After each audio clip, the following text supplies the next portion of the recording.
Up to $600 million of taxpayer funds will be spent on a new gas-fired power station in the New South Wales Hunter Valley, even as the world is urged to turn away from fossil fuel projects.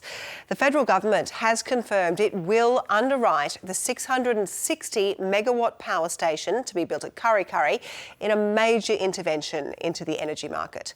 The project is aimed at offsetting power shortages and price hikes when the Liddell coal station closes in 2 years' time. Now, all this coincides with a landmark report from the International Energy Agency that recommends no new fossil fuel projects be approved if the world is to achieve net zero emissions by 2050.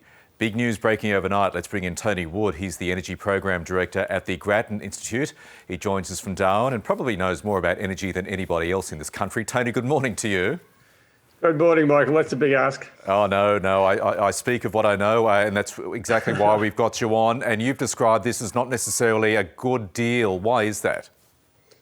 Well, I guess fundamentally the government's doing what it promised some while ago, but it's simply not necessary. It's not necessary for reliability. It's not necessary for prices. It's not necessary to bring down emissions. And so it's hard to see how this could be welcomed by an energy market that is already meeting the requirements of its customers. OK, I want to go through all those. Why isn't it necessary on all those factors you've said? Because the government is telling us this morning it is necessary for price, it is necessary for supply, given the Liddell coal-fired power station is set to shut in 2 years' time. Well, the Liddell closure was announced now 5 years ago, and the market has been prepared for that. It is doing things to replace it, both in batteries, in terms of renewable energy, and also with the announcement only a couple of weeks ago of a new gas-fired power station in the same region. So all the projections of the official market operator, AEMO, have said consistently that this is not needed. They did say that, of course, the government's intervention would be a good idea if it was needed, but all the numbers say that it's not. And if it is needed, it's not needed until well and truly at the end of this decade, which is plenty of time for alternatives to be built by the private sector. So on that basis, it's not needed. In terms of emissions in this sector have been coming down. Gas is relative to renewables, of course, a higher emitting fossil fuel, as was said in your introduction, Michael. So on that basis, it's not going to improve emissions over time. And finally, it's not going to improve prices because, yes, the market will be oversupplied because it's not needed.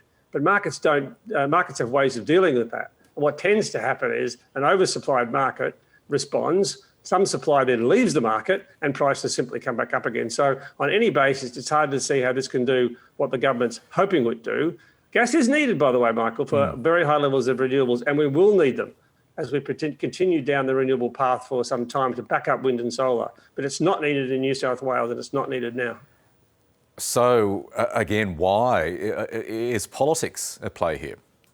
Look, I'm not a politician. I might know something about energy, Michael, but I think the general view I've got from people in the energy market is that the only justification for this is the government felt it made a commitment quite some years ago now when it was very unhappy with AGL announcing the closure of Liddell.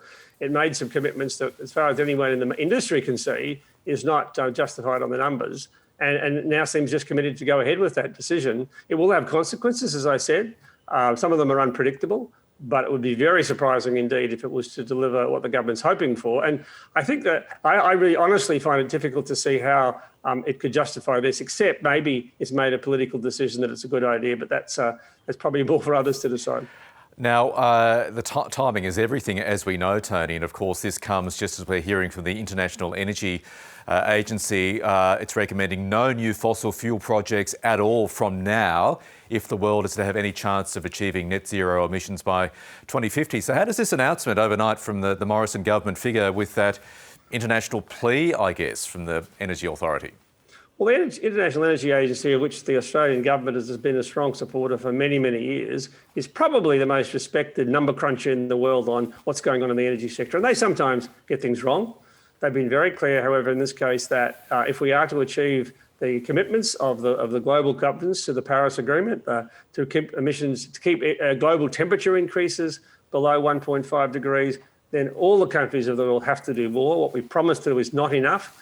And one of the things we have to do is stop building new coal, oil and gas supplies. Now, it's probably true to say that a single project like this by itself doesn't have that impact. And as I said before, gas will be necessary, but it does continue to send a very difficult signal for the government to manage as it prepares itself for a big meeting of the international community in some months' time. I know that you can see what the government is going to argue, that this is a specific case and the government will still meet its commitments under the Paris Agreement, but it seems to be marching to a slightly different drum. Yes, so many questions from this announcement. Tony Wood, as always, really appreciate your insights. Thank you. Thanks, Michael.